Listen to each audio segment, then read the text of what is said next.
dans le précieux nom de Jésus. Que Dieu nous bénisse richement, vous qui nous suivez dans les réseaux, que Dieu vous bénisse. Nous sommes l'église Chemin Vérité Vie, située sur rue 2 Miolis, 06 000 Nice. Et ce matin, nous avons été choisis encore pour parler de la part de Jésus, pour être des instruments à sa gloire. Amen. Amen. Les dimanches derniers, nous avons parlé d'un thème, les conflits entre deux natures. Et en parlant du conflit entre deux natures, nous avons fait comprendre qu'à nous avons les deux natures en nous. Nous avons le vieil homme et nous avons l'homme nouveau. Et l'homme nouveau et le vieil homme, de temps en temps il y a la bataille, de temps en temps il y a la lutte, de temps en temps il y a le combat. Et nous avons dit que par rapport à ça, nous avons vu dans Romains 7 comment l'apôtre Paul, il était en train de se plaindre, il était en train de demander à Dieu pour les libérer parce qu'il avait la volonté de faire le bien, mais il n'avait pas le pouvoir de faire le bien. Et nous avons dit que c'est le Saint-Esprit qui nous rend capables d'accomplir ce qui est bien. Et nous avons dit aussi que Jésus-Christ est venu pour établir le pouvoir, non la volonté, parce que l'homme, en étant créé en lui-même, l'homme a déjà cette volonté-là. Et nous avons vu que le Saint-Esprit vient pour convaincre le monde. Il ne convainc pas seulement l'Église, il convainc le monde du péché. Il convainc le monde du mal. Lorsque nous étions pécheurs païens, le Saint-Esprit, il nous avait fait la cour. Et en parlant du Saint-Esprit, nous avons touché la repentance. Nous avons dit, la repentance chez les Hébreux, c'était changement de direction, c'était faire demi-tour, c'était pas faire un quart de tour. Car le quart de tour, c'est être tiède. Parce que si tu fais un quart de tour, tu peux regarder dans une autre direction et tu peux regarder aussi dans l'autre direction. Et du coup, tu es ni chaud, tu es ni froid. Et on s'est dit beaucoup de nous aujourd'hui dans nos assemblées, au lieu que nous fassions les demi-tours, au lieu que nous changeons de direction, nous tournons le dos au mal, au passé. Mais nous, qu'est-ce que nous avons fait? Nous avons fait un quart de tour. C'est pour ça que de temps en temps, il y a l'homme ancien, le vieil homme, qui de temps en temps surgissent, qui se réveille. Et nous avons dit aussi que la repentance chez les Grecs, c'était métanoïa, qui signifiait le changement de mentalité, les changements de pensée. Et ce matin, par la grâce de Dieu, vous savez, j'ai l'habitude de dire toujours, quand nous venons ici, les cultes, bien aimé, il est prophétique. C'est-à-dire, tu peux être touché au moment de cantique, la louange, l'adoration, la modération. Amen. Amen. Vous savez, toute la semaine, on ne sait pas parler avec l'homme de Dieu. Mais il a employé des mots que moi j'employerai aussi. Il a employé le Saint-Esprit, il est formidable. Amen. J'essaie de travailler la nuit, j'avais très mal à la tête, j'ai dit je vais dormir. Croyant peut-être que je pouvais me réveiller encore pour travailler, mais le sommeil, je me suis assoupi jusqu'au matin. Et quand il était en train de m'enlever, j'ai dit le Saint-Esprit, il est formidable. Et du coup, il a déjà fait le travail. Il a fait le travail. Donc, je sais que tu es déjà béni, je suis béni, nous sommes bénis. Et c'est pour cela, bien aimé, nous devons être attentifs. Nous devons être attentifs quand nous venons dans la présence de Dieu. Amen. Notre thème, c'est les conflits entre deux natures. Et le sous-thème de ce matin, les brisements nous donnent droit à la bénédiction. Les brisements nous donnent droit à la bénédiction. Vous savez, le brisement, c'est quelque chose de difficile. C'est quelque chose que toi et moi, nous n'avons pas ce désir, cette volonté d'accepter. L'homme a du mal à accepter les brisements. Regardons même, juste pour se critiquer, pour reprocher. L'homme a du mal pour accepter les reproches. Et les brisements, bien aimés, c'est un processus. Un processus qui prend le temps dans la vie d'un chrétien. Et le brisement, bien aimé, ce n'est pas une affaire de quelqu'un. Le brisement, ce n'est pas ton affaire à toi. Le brisement, déjà, le commencement de brisement, c'est Dieu qui brise. C'est la volonté de Dieu. Amen. Amen. L'homme ne peut pas te briser. Et de toi-même aussi, tu ne peux pas te briser. C'est le Dieu qui nous brise. Pourquoi Dieu nous brise? Parce que Dieu, la Bible dit, il a fait un projet de paix, un projet de bonheur pour nous. Et quand Dieu il a fait un projet, Dieu a un plan, Dieu a un dessein pour ta vie. Par rapport à ce projet maintenant, qu'est-ce que Dieu fait? Il a un projet pour toi, il a un dessein pour toi, il a un plan pour toi. Dieu ne va pas te prendre directement, t'introduire dans ce projet, t'introduire dans ses plans ou dans ses dessins. Dieu a une vision pour toi, mais Dieu ne te prendra pas seulement comme ça, t'introduire dans ses projets. Il faut que Dieu te prépare pour rentrer dans le projet. Quand tu seras formé, quand tu seras préparé, en ce moment-là, Dieu te prendra, il te fera rentrer dans le projet. Et cette préparation, cette formation, c'est le brisement. Alléluia. Alléluia. C'est-à-dire, ce brisement-là nous donne droit à la bénédiction. Tu ne peux pas demander la bénédiction à Dieu si tu n'es pas brisé. Tu ne peux pas. Nous allons lire Genèse 32. Genèse 32.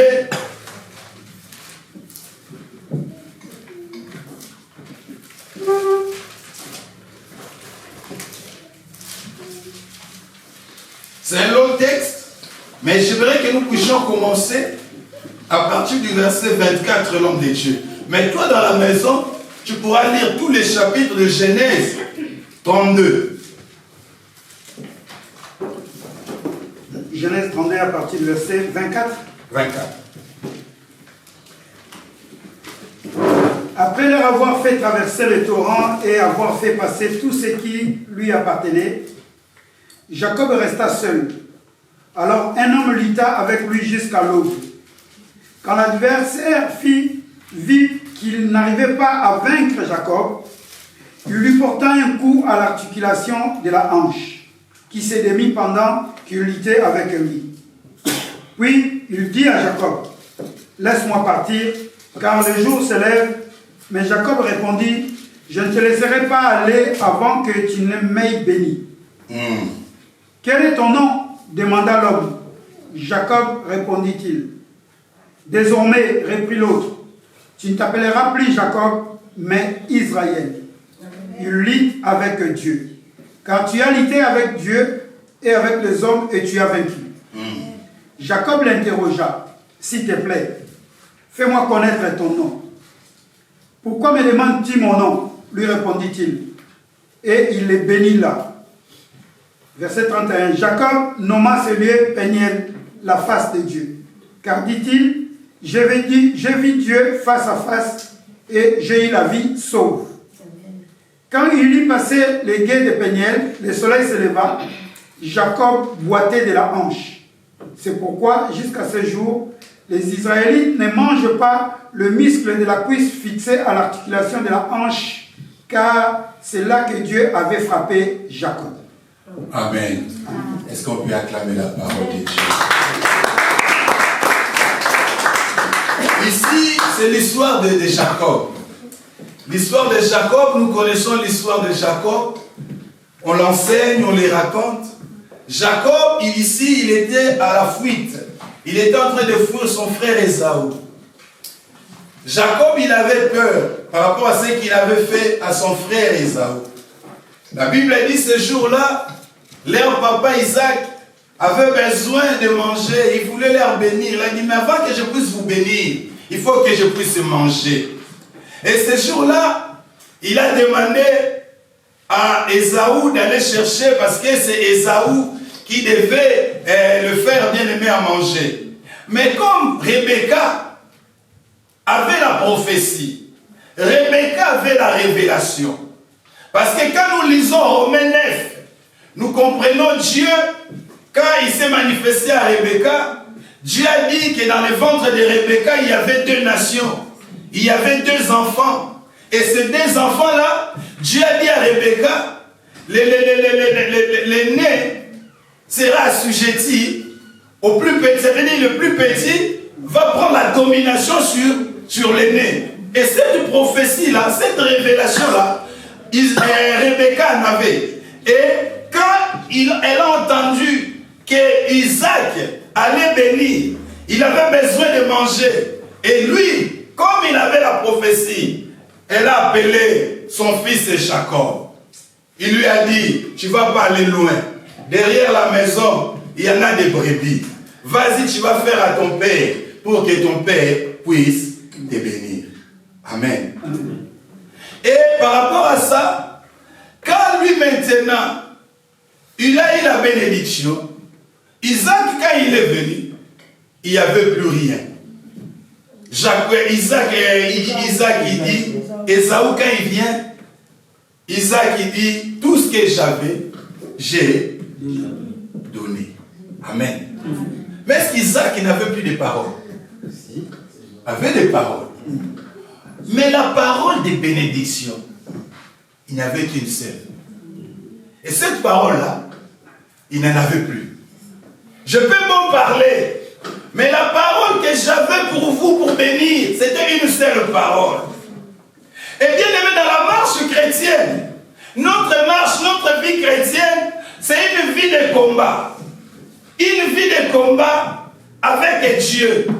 Dans notre marche, c'est une vie bien aimée de combat avec Dieu. Tout le temps, bien aimé, nous devons, bien aimé, vivre cette bataille, ces combats bien aimés avec l'Éternel.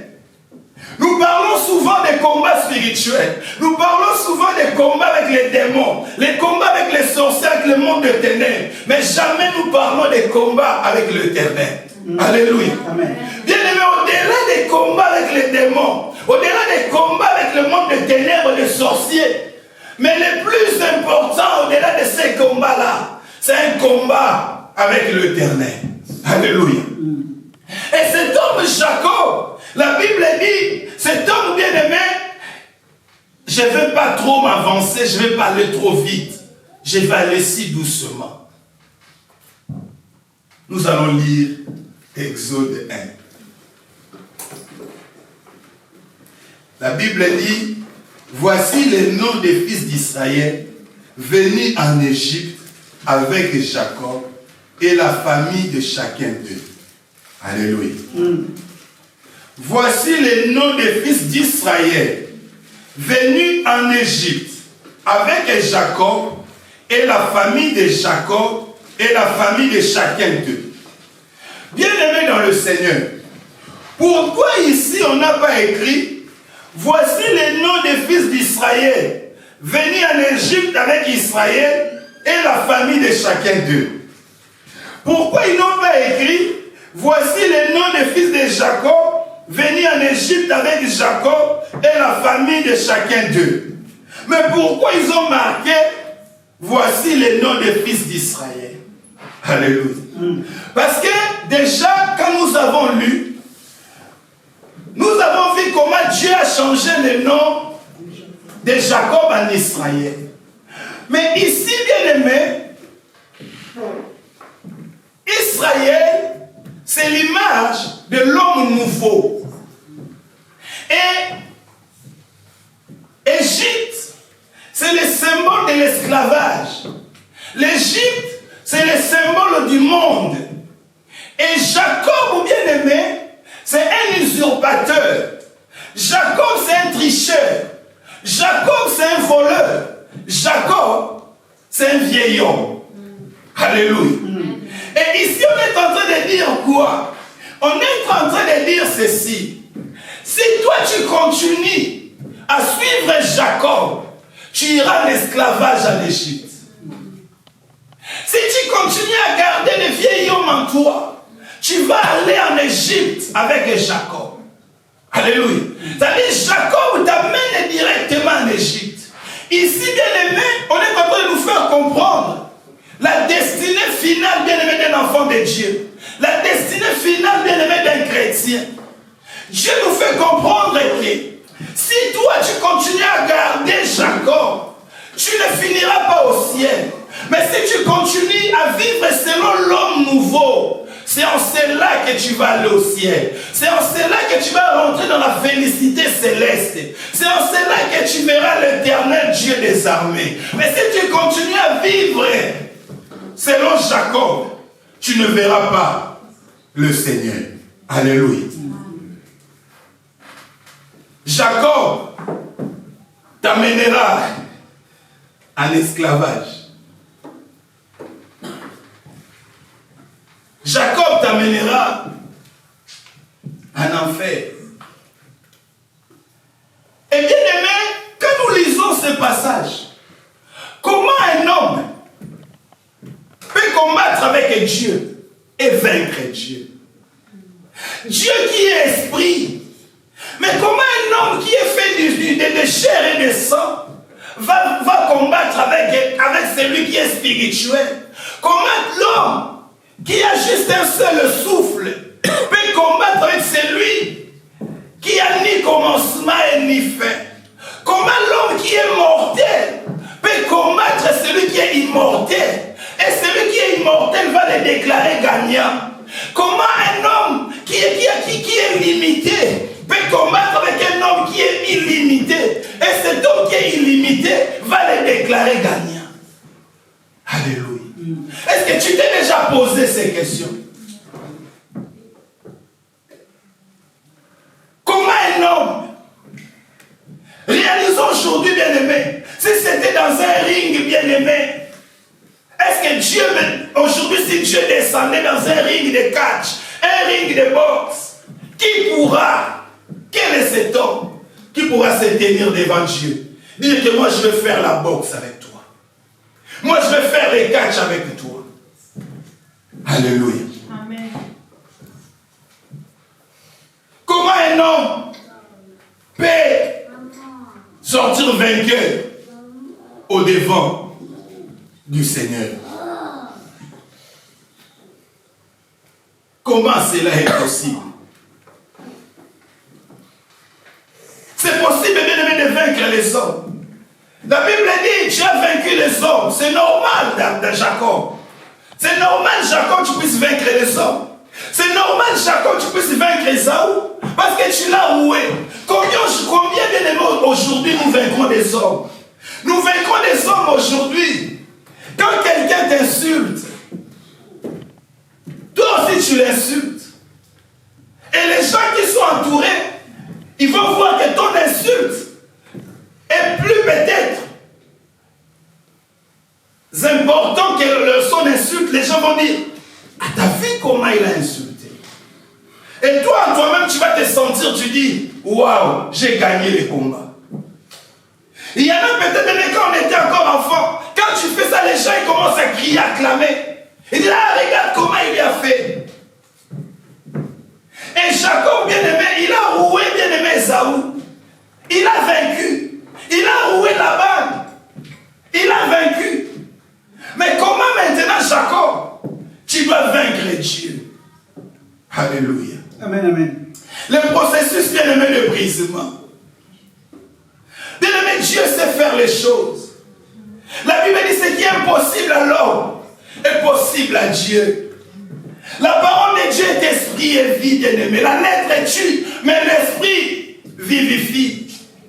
Quand nous rentrons, bien-aimé, dans la chair, nous n'allons pas comprendre ce passage, on va dire, mais un homme, comment il peut vaincre Dieu?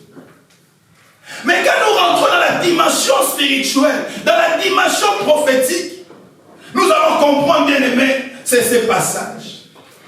Le brisement, bien aimé, ça passe par les épreuves. Le brisement, bien aimé, ça passe, bien aimé, par les difficultés. Le brisement, bien aimé, ça passe, bien aimé, par les souffrances. Dieu a dit au peuple, je vous amènerai dans le désert pour parler à votre cœur. Le désert, bien aimé, c'est un endroit où Dieu t'amène, où Dieu m'amène. Pourquoi? Pour nous briser, pour parler à notre cœur, pour nous vider, pour nous enlever, bien aimé, les saletés, les scories. Pourquoi? Parce que Dieu a un but, bien aimé, dans le brisement. Les combats que nous faisons avec Dieu, il y a un but. Le brisement, il y a un but, bien aimé. C'est Dieu qui nous brise. Et la Bible est en train de dire, je t'amènerai dans le désert. Dans le désert. Et dans le désert, je parlerai à ton cœur. Dans le désert, tu seras seul. Tout à l'heure, l'homme de Dieu est en train de me dire, non, Dieu ne veut pas que tu restes dans la foule, bien-aimé. Beaucoup veulent rester dans la foule. Dans la foule, bien-aimé, tu ne vivras pas la visitation divine. Il faut que tu essaies de t'éloigner, bien-aimé, dans la foule. Ce jour-là, il y avait la foule. Mais la Bible dit, Zachée, il s'est éloigné un peu de la foule. Il est monté sur le sycomore. C'est là, sur le sycomore, que Dieu, Jésus l'a vu. C'est là que Jésus a dit, aujourd'hui, je mangerai dans ta maison. De temps en temps, bien-aimé, il faut s'éloigner de l'environnement. La Bible dit, dans le désert. Parce que c'est dans le désert que tu auras la solitude. Le désert, c'est un endroit qui fait extrêmement chaud. Extrêmement chaud.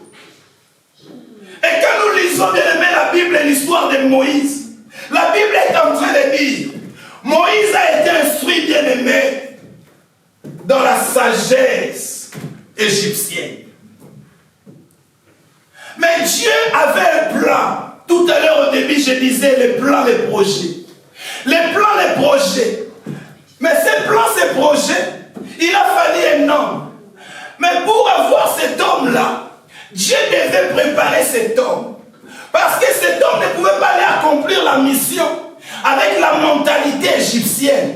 Il ne pouvait pas aller accomplir la mission avec la sagesse égyptienne. Dieu voulait les prendre, les briser, les vider, les transmettre, bien aimé, la pensée du ciel, la mentalité du ciel, bien aimé. Ce jour-là, la Bible est en train de dire, Moïse, bien aimé, dans Hébreux 11, quand nous lisons à partir du verset 24, il est devenu grand, il refusa d'être appelé fils de la fille de Pharaon. Il aimait bien aller se réjouir avec le peuple de Dieu que de vivre la jouissance, bien aimé, de l'Égypte. Il a préféré l'opprobre de Christ.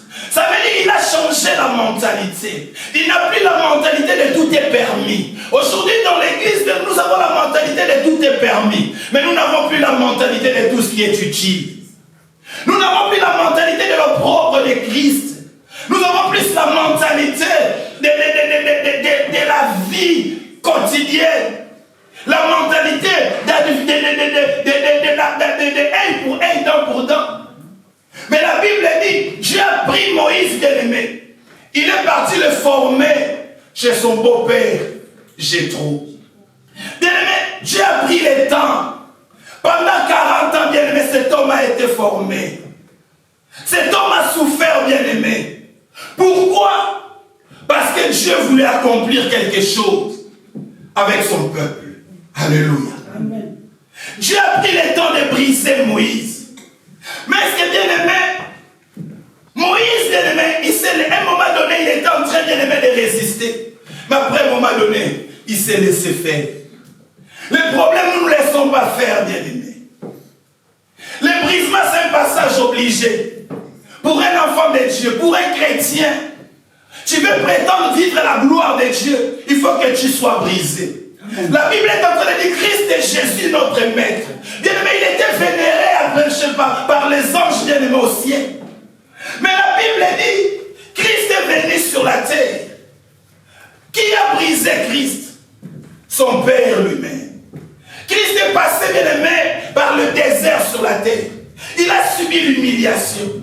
Il a subi, bien-aimé, l'opprobre. Il a subi les calomnies. Il a souffert, bien-aimé, dans le Seigneur. Il a été insulté, injurié. Il a été calomnié. Mais la Bible est en train de dire, Christ, bien-aimé, est resté humble. Vous savez, l'humiliation produit l'humilité. C'est l'humiliation qui produit l'humilité. Si toi tu ne veux pas subir l'humiliation, bien-aimé, tu ne vivras pas l'humilité. La Bible est en train de dire dans le livre d'Ésaïe 42, quand nous lisons le verset 3, la Bible dit, quand il viendra, il ne brisera plus les roseaux cassés. Les roseaux cassés. Ça veut dire, le roseau qui est cassé, il est déjà brisé. C'est-à-dire, celui qui est brisé, on ne pourra plus le briser parce qu'il est déjà brisé. Raison pour laquelle, bien-aimé, toi et moi, Christ, quand il est venu sur la terre, la Bible dit, ces os n'ont pas été brisés. Pourquoi ces os n'ont pas été brisés? Parce que Christ Jésus a été déjà brisé par son Père. Amen. Il a été déjà brisé. Il a été brisé par la souffrance. Il a été brisé, bien-aimé, par la médisance. Les gens l'ont qualifié, bien-aimé, il cherche les esprits par Belzéboul. Quelle humiliation. Mais il est resté fidèle. Alléluia. Il est resté fidèle. Le brisement, c'est l'affaire de Dieu. Quand nous voyons la vie de Paul, la Bible est en train de dire, Dieu, il a rendu Paul aveugle. Il lui a frappé d'aveuglement. Bien aimé, regardons la vie de Paul. Qu'est-ce qu'il n'a pas vécu? Des périls, des prisons. Les gens bien-aimés étaient contre lui. Tous les mal bien-aimés étaient tournés contre lui. Et la Bible est en train de dire, même quand nous lisons 2 Corinthiens 12, il dit, pour qu'il ne soit pas enflé d'orgueil, qu'est-ce que Dieu a fait? Dieu lui a mis une écharpe, un brisement. Dieu les brise. Nous parlons bien-aimés de l'orgueil. Dieu les brise. Parce que quand on parle de brisement bien-aimé, en réalité, les brisements touchent l'orgueil. Raison pour laquelle la Bible dit bien-aimé dans Philippiens 2, Christ s'est dépouillé. Il n'a pas regardé qu'il était égal à Dieu et s'est dépouillé. Mais quand nous regardons la suite, la Bible dit, il a été souverainement élevé. Il a reçu le nom au-dessus de tout nom. C'est son brisement bien-aimé qui lui a donné le droit à l'élévation. C'est le brisement qui lui a donné le droit à la bénédiction. Alléluia. Amen, amen. Si tu veux manger des omelettes, qu'est-ce que tu vas faire? Obligé de casser les œufs. Tu es obligé de casser les œufs. Mais si tu ne casses pas les œufs, est-ce que tu pourras manger des omelettes? La cassure, les brisements. Alléluia. Amen, amen. Et bien aimé, la Bible est en train de nous dire, Jacob resta seul. Alléluia. Jacob, bien-aimé, demeura seul, bien-aimé, en ces lieux. Jacob, il demeura dans la solitude. Jacob, il envoie, bien-aimé, ses serviteurs. Il envoie, bien-aimé, ses femmes, ses enfants, ses brebis, à la rencontre d'Ésaü. Jacob, il resta seul. Et c'est là, bien-aimé, quand Jacob, en étant seul, la Bible dit, Jacob, il voit un homme qui apparaît pour combattre avec lui. Alléluia. Amen. Un homme qui apparaît. Et quand nous lisons, bien-aimé, Osée 12, à partir du verset 4, nous allons comprendre que cet homme-là, c'était un ange de l'Éternel. l'ange de l'Éternel qui est apparu. L'ange de l'Éternel commençait à combattre avec Jacob. Alléluia. Et bien aimé, le verset 25 nous dit, voyant qu'il ne pouvait pas les vaincre. Ça veut dire, les combats quand même étaient équilibrés. Voyant qu'il ne pouvait pas les vaincre. Ça veut dire les jeux étaient égaux. L'ange donnait, Jacob aussi donnait. Et à un moment donné, qu'est-ce que l'ange fait? L'ange, il lui donne un coup à la hanche. L'image, bien aimée, c'est l'os. L'os, bien aimé, c'est dur à casser.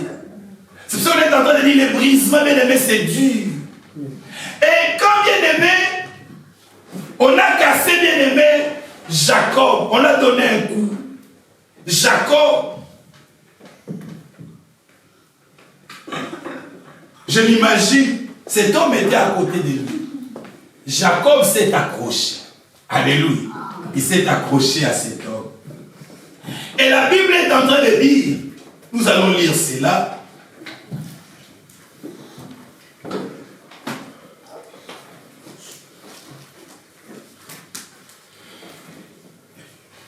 Il dit, le frappa à l'emboîture de la hanche. Et l'emboîture de la hanche de Jacob s'est démise pendant qu'il luttait avec lui. Il dit, laisse-moi aller, car l'aurore s'élève. Jacob répondit, je ne te laisserai point aller. Alléluia. Je ne te laisserai point aller, pourquoi? Parce que toi, tu m'as déjà brisé. Toi, tu as déjà pris tout de moi. Tu m'as déjà vidé. Toi, tu m'as déjà travaillé. Toi, tu as déjà enlevé ce qui était de Jacob. Tu l'as enlevé. Mais qu'est-ce que moi maintenant je vais faire? C'est comme aujourd'hui une épouse bien-aimée qui se dit à son mari, je n'ai où aller parce que tu m'as tout pris. Tu as pris ma jeunesse, tu as pris ma virginité, tu m'as tout pris. Tu es obligé de m'épouser. Tu es obligé qu'on reste avec toi. Alléluia. C'est ce que Jacob était en train de dire. Il dit, ce qui faisait mon orgueil, toi tu l'as pris. Ce qui faisait ma force, toi tu l'as pris. Maintenant, tu me laisseras. Je vivrai comment? Parce que je n'ai plus l'orgueil. Je vivrai comment? Parce que je suis plus impudique. Je vivrai comment? Parce que ma bouche ne va plus insulter. Je vais vivre comment? Alléluia. Amen. Il dit, je ne te laisserai pas si tu ne me bénis pas. Et la Bible dit, cet homme lui demande, quel est ton nom? Il répond, mon nom c'est Jacob. Et cet homme lui dit, oui, tu dis vrai. Ton nom est Jacob. Pourquoi ton nom est Jacob? C'est parce que la première fois, tu n'avais pas réussi au test. Quand Isaac t'avait demandé les noms, tu n'avais pas dit que ton nom était Jacob. Tu avais dit ton nom était Esaü. Tu avais menti. Tu avais menti. Et là, tu dis la vérité, ton nom est Jacob. Et si nous regardons en réalité, Esaü, il ne poursuivait pas Jacob. Esaü poursuivait l'autre Esaü qui avait pris sa place. Alléluia. Amen. Parce que c'est l'autre Esaü qui avait pris sa place. Et lui, il les poursuivait. Et Jacob en soi, il n'avait peur pour rien. Parce que lui, il était Esaü. Alléluia. Et là, bien aimé dans le Seigneur, la Bible dit, tu dis vrai, ton nom est Jacob. Vous savez combien de fois quand nous nous présentons bien aimé dans la face de Dieu, nous cachons notre identité.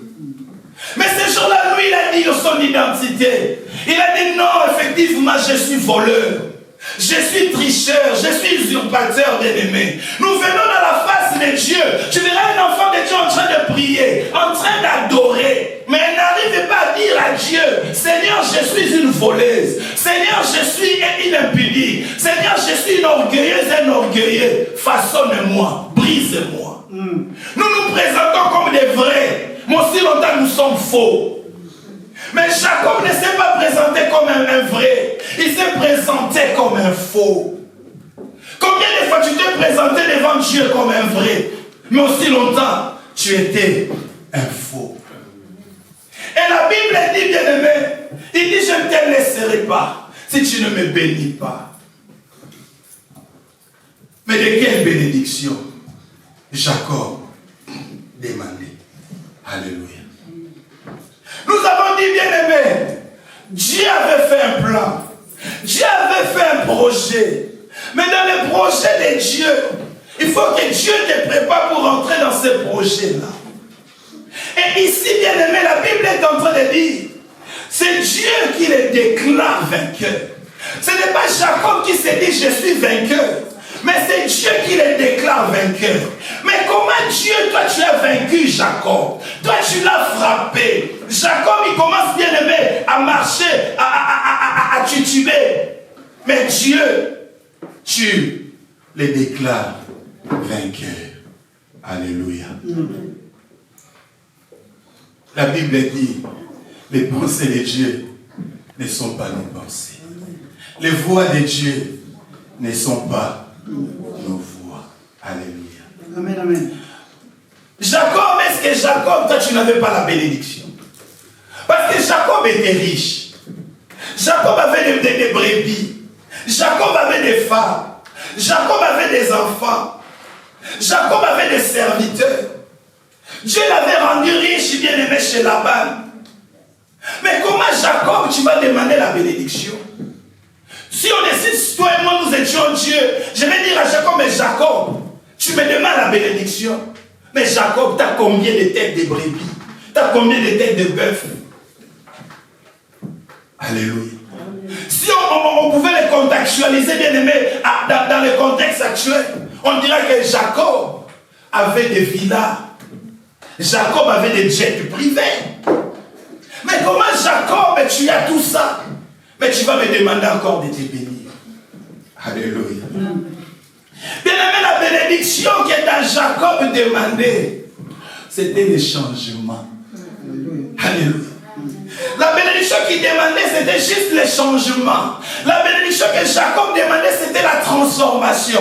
Parce que cet homme, quand Jacob a dit mon nom est Jacob, cet homme a changé son nom en Israël. Jacob voulait être changé. Il a dit non, j'en ai marre avec ce vieil homme. Je veux que tu puisses me changer, me transformer. Donne-moi la nouvelle identité. Je voudrais te dire ce matin, la nouvelle identité en Christ, bien, c'est une bénédiction. Amen. Quand tu es dans Christ, tu es béni. Nous n'arrivons pas bien aimé à réaliser cela. Nous n'arrivons pas bien aimé à comprendre cela. Bien aimé dans le Seigneur, celui que Dieu déclare vainqueur, c'est celui bien aimé qui s'abaisse. C'est celui bien aimé de plus en plus. L'homme ancien meurt et l'homme spirituel, Dieu de plus en plus, il vit dans sa vie. C'est celui-là que Dieu déclare vainqueur. Alléluia. La victoire, bien aimé, ce n'est pas sur le plan physique, mais la victoire, c'est sur le plan spirituel. Amen. Quand bien aimé Dieu accomplit ses plans dans ta vie, Dieu te déclare vainqueur. Amen. Quand tu accomplis ses projets dans ta vie, Dieu te déclare vainqueur. Amen. Quand Dieu voit bien aimé en toi sa marque, Dieu te déclare vainqueur. Aujourd'hui, même quand nous voyons, nous disons la bénédiction, mais Jacob en avait. Nous n'occultons pas bien aimé la bénédiction matérielle. Dieu fait passer bien aimé par le feu. Dieu nous fait passer par les épreuves. Quand nous disons la parole de Dieu, la Bible dit, l'or bien aimé pour qu'il soit purifié, il faut que l'or soit passé par le feu. Quand on passe l'or par le feu, ce n'est pas pour les tuer, mais c'est pour le rendre pur. Et on a posé la question à un orfèvre. On lui dit, mais comment toi tu sais que l'or est devenu pur? Il dit, moi, je sais que l'or est devenu pur. Après la transformation, qu'est-ce qu'on fait? Je viens, je regarde sur l'or. et je vois mon reflet. Quand je vois mon reflet sur l'or, là je sais que l'or est pur. Amen. Alléluia. Amen. Ça veut dire, bien-aimé, quand tu es pur, il faut que, bien-aimé, pour que Dieu te déclare vainqueur, il faut qu'il y ait le reflet de Dieu en toi. S'il n'y a pas le reflet de Dieu en toi, Dieu ne te déclarera pas vainqueur. Amen. Si tu n'es pas encore transformé à l'image de Christ, Dieu ne te déclarera pas vainqueur. Qu'est-ce que la Bible dit bien dans le livre de Romains 8? La Bible est en train de dire ceci. Romains 8.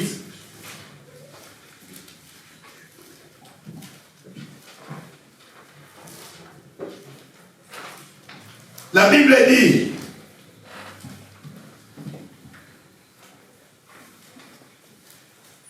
qui nous séparera de l'amour de Christ? Sera-ce la tribulation ou l'angoisse, ou la persécution ou la faim, ou la nudité, ou le péril, ou l'épée? Selon qu'il est écrit, c'est à cause de toi qu'on nous met à mort tous les jours, qu'on nous regarde comme des brebis destinées à la boucherie. Mais dans toutes ces choses, nous sommes plus que vainqueurs par celui qui nous a aimés. Car j'ai l'assurance que ni la mort, ni les anges,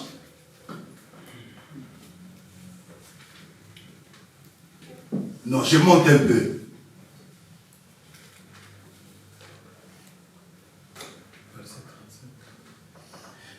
À partir du verset 28, nous savons du reste que toutes choses concourent au bien de ceux qui aiment Dieu, de ceux qui sont appelés selon son dessein. Car ceux qu'il a connus d'avance, il les a aussi prédestinés à être semblables à l'image de son Fils, afin que son Fils soit le premier-né de plusieurs frères. Alléluia. Amen. Dieu bien-aimé te déclarera vainqueur. Quand tu laisseras Dieu contrôler ta vie, quand tu laisseras Dieu diriger ta vie, quand tu laisseras Dieu prendre les dessus sur ta vie, quand bien-aimé tu laisseras Dieu la première place dans ta vie, quand bien-aimé Dieu sera la priorité de ta vie. La Bible dit ce jour-là, Marie a choisi la bonne part qui ne lui sera jamais ôtée. Celui qui choisit la bonne part, bien-aimé, Dieu le déclare vainqueur. Dieu le déclare vainqueur. Dieu le déclare vainqueur. Le but, bien-aimé, de brisement, c'est pour nous amener à la ressemblance du Christ. Le but de brisement, bien-aimé, c'est pour que nous puissions atteindre, bien-aimé, la stature parfaite. Raison pour laquelle même Dieu a donné le ministère. Quand nous lisons Ephésiens 4 à partir du verset 12, nous voyons raison pour laquelle. Raison pour laquelle, pour que l'homme puisse atteindre la stature parfaite. Alléluia. Amen, amen. La stature parfaite. Le combat bien-aimé avec Dieu est différent avec le combat avec les hommes bien-aimés dans le Seigneur. Le combat avec Dieu est différent. Le combat avec Dieu est différent. Il ne suffit pas, bien-aimé, de naître seulement, mais il suffit de grandir. Il suffit, bien-aimé, d'être mature. Il suffit, bien-aimé, d'avancer. Il suffit, bien-aimé, de croître, bien-aimé, dans le Seigneur. La Bible est en train de dire, si nous lisons Marc 7, la Bible dit, il y avait cette femme bien-aimée, syrophénicienne. Cette femme est venue auprès de Jésus. La Bible dit, sa fille était malade. Elle commençait à supplier Jésus. Elle commençait à implorer Jésus. Ma fille est malade. Est-ce que tu ne peux pas guérir ma fille? Jésus lui dit, la nourriture des enfants, on ne leur donne pas aux petits chiens. Alléluia. Quand nous lisons, bien aimé, nous voyons l'attitude de cette femme. Ça veut dire, cette femme, Jésus lui fait passer par les brisements. Jésus lui fait passer par les épreuves. Et en fin de compte, Jésus dit à cette femme, ta foi est grande. N'est-ce pas, la Bible dit, sans la foi, nous nous ne sommes pas agréables à Dieu. Ça veut dire que cette femme a été agréable. Cette femme bien-aimée avait vaincu Jésus à cause de sa foi. À cause de son brisement. Cette femme a été déterminée, bien-aimée dans le Seigneur. La Bible dit, Jacob, bien-aimé, ce jour-là, il s'est accroché, bien-aimé. Tu ne me diras pas que moi je suis brisé. Les brisements, on les voit. Ce n'est pas à toi de commencer à marcher à dire, moi je suis brisé, moi je suis brisé. Non, bien-aimé. Quelqu'un qui est brisé, il est accroché à Dieu. Quelqu'un qui est brisé, il s'attache à Dieu. Quelqu'un qui est brisé, il dépend de Dieu. Regardons nos vies aujourd'hui. Regardons déjà combien nous faisons les allers-retours dans l'église. Est-ce que nous sommes brisés? Est-ce que nous dépendons de Dieu, bien-aimé? Tu me diras, je peux prier seul chez moi à la maison. Oui, tu prieras seul chez toi à la maison. Mais tu n'atteindras pas la dimension parfaite, la stature parfaite. Parce que pour atteindre la stature parfaite, il faut que le pasteur se tienne pour t'enseigner. Il faut que l'évangéliste se tienne debout pour t'enseigner. L'apôtre, le prophète, le docteur. Alléluia. Amen. Et si toi, bien-aimé, de temps en temps, tu viens à l'église, non, tu n'es pas encore brisé. Les signes de la personne qui est brisée, il s'accroche à Dieu. Advienne que pourra. Quand on va regarder dans sa vie, il est accroché à Dieu. Aujourd'hui, nous attribuons, bien-aimés, les problèmes, les épreuves aux sorciers, aux magiciens, aux marabouts, je ne sais plus moi qui que ce soit. Nous oublions que Dieu nous éprouve pour nous briser. Dans la Bible dit, Dieu a rendu des femmes stériles. Dieu nous brise parce que Dieu ne veut pas. La Bible dit, il ne partage pas sa gloire avec des personnes. Le brisement, c'est pour la gloire de Dieu. La Bible dit, Elkana aimait Anne. Et Dieu a rendu Anne stérile. Pourquoi? Parce que si Dieu ne l'avait pas rendu stérile, la gloire serait Elkana. Et Dieu ne passe par le brisement, par cette épreuve, la stérilité. Nous voyons Jacob. Il vient chez Laban. Il a besoin de Rachel. Mais on lui donne Léa. Une épreuve. Il doit travailler encore 7 ans de plus. Quelle difficulté. Quelle souffrance. Et en plus, il travaille pour cette femme-là. Mais Dieu rend encore cette femme-là stérile. Quelle souffrance, bien-aimée. Vous savez, nous lisons l'histoire de ces hommes. Nous plaisons à leur histoire. Mais ce qui a fait leur histoire, c'est leur vie. C'est ce qu'ils étaient. C'est ce qu'ils étaient. C'est ce qui a fait leur histoire. Alléluia. Leur détermination, leur persévérance, leur attachement à Dieu, leur foi. Mais quand nous lisons David, nous sommes contents. David, il a fait ceci. Quand nous lisons Jacob, nous lisons Job, il a fait ceci. Mais le brisement, Dieu veut briser les caractères. Ces hommes, ils avaient les caractères. Ils avaient les caractères. Ils avaient les caractères bien-aimés dans le Seigneur. La Bible dit ce jour-là, Christ, c'était pendant la Pâque. Il prit le pain. Qu'est-ce qu'il fait? Il va rompre le pain. Il va donner aux disciples. Bien-aimé, ça veut dire quoi? Ça veut dire, le pain que lui il a rompu, c'est un cadeau qu'il est en train de donner aux disciples. C'est un don qu'il est en train de donner aux disciples. Mais pour que ce don-là soit utile, il faut que ça soit brisé. Ça veut dire pour que tu sois un don pour l'église de chemin vérité vie, il faut que tu passes par le brisement. Pour que tu sois un don bien aimé pour ce monde, il faut que tu passes par le brisement. Pour que tu sois un cadeau pour ta famille, il faut que tu passes par le brisement. Si tu ne passes pas par le brisement bien aimé, tu ne pourras jamais être un don. Quand nous lisons lui que cette bien aimée, la Bible est en train de dire, cette femme est pécheresse adultère. Elle arrive arrive auprès de Jésus. Cette femme, elle pleure. Elle avait un vase d'albâtre. La Bible dit, elle casse ses vases. L'odeur des parfums répand. Jésus dit, c'est pour sa sépulture que cette femme l'a fait. C'était pour cela l'embaumer. Mais bien aimé, l'odeur était répandue même dans la maison de Simon le pharisien. C'est-à-dire quoi? C'est-à-dire, cette maison avait une mauvaise odeur. Comme l'odeur bien aimé qui était à Sodome et Gomorrhe. L'odeur du péché.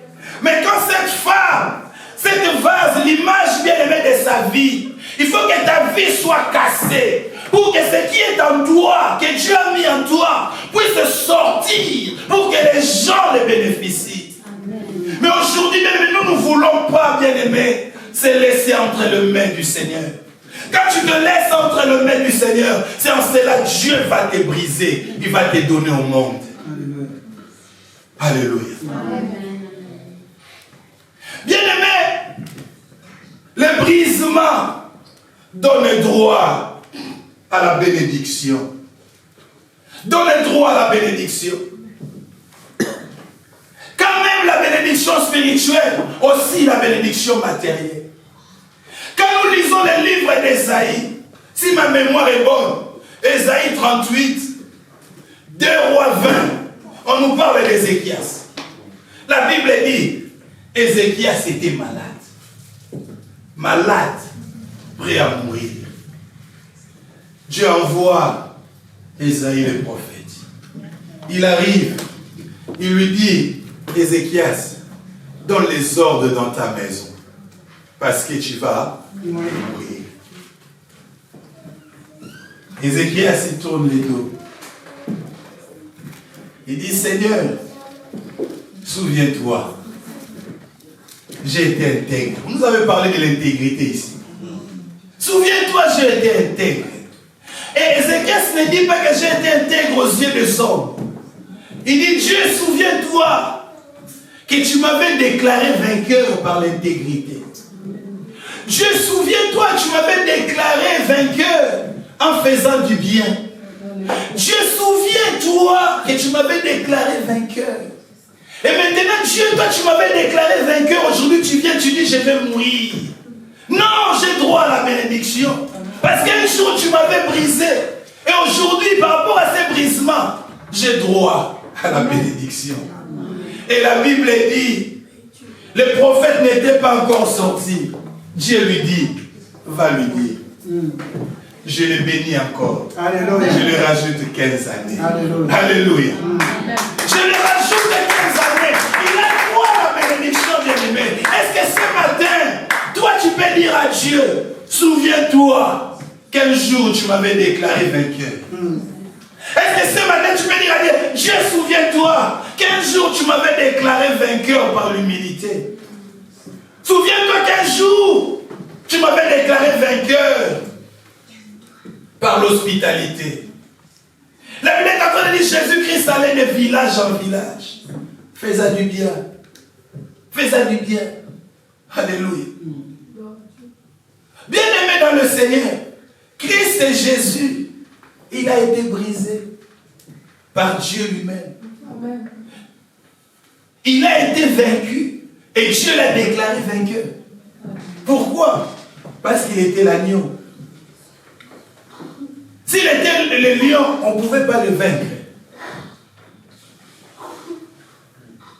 J'aimerais que nous puissions nous tenir debout prier. Prendre un temps bien aimé dans la prière. Prendre un temps dans la prière. Prendre un temps dans la prière.